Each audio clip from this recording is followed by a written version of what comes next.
Number 1. ప్రపంచ దృష్టిని తన వైపు తిప్పుకోవటంలో చైనాకి ఒక ప్రత్యేకత ఉంది. అదెలాగంటే 5 ఏళ్ల క్రితం ప్రపంచాన్ని వణికించిన కరోనా వైరస్ చైనాలో పుట్టి ఎక్కడికక్కడ అందరినీ ఇళ్లలోనే నిర్బంధం చేసి ప్రపంచ మహమ్మారిగా మారి ప్రపంచవ్యాప్తంగా 70 లక్షలకు పైగా మరణాలకు దారితీసింది. తర్వాత మళ్లీ ఇన్నేళ్ల తర్వాత కొత్త సంవత్సరం మొదటిలోనే ఇంకో వైరస్ తో చైనా ప్రపంచ దృష్టిని తన వైపు తిప్పుకుంది. Fact number 2.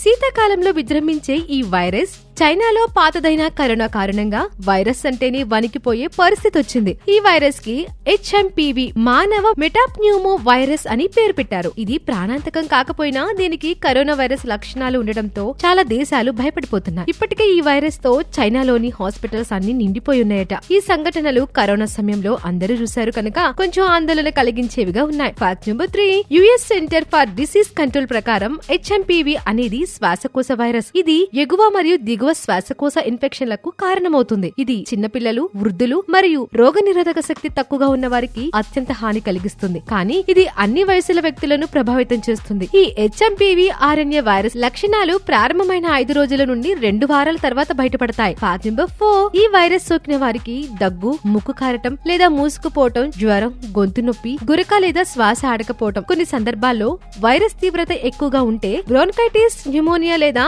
ఆస్తమా కూడా వస్తాయి. దగ్గినప్పుడు, తుమ్మినప్పుడు బయటకొచ్చే వైరస్ ద్వారా పక్కన వారికి త్వరగా సోకుతుంది. Fact number 5. ప్రస్తుతం HMPV కి నిర్దిష్ట చికిత్స లేదా వ్యాక్సిన్ లేదు కనుక ఈ వైరస్ రాకముందే జాగ్రత్త పడడం మంచిది. ఈ వైరస్ రాకుండా చేతులు శుభ్రంగా సోప్తో 20 సెకండ్ల పాటుగా కడగాలి. వైరస్ సోకిన వారికి దూరంగా ఉండి రోగనిరోధక శక్తిని పెంచుకోవాలి మరియు ముక్కుకి మాస్క్ పెట్టుకుంటే ఈ వైరస్ తో ఏ ఇబ్బంది ఉండదు. ఏ వ్యాధైనా వచ్చిన తర్వాత బాధపడడం కంటే రాకముందే జాగ్రత్త పడడం మంచిది.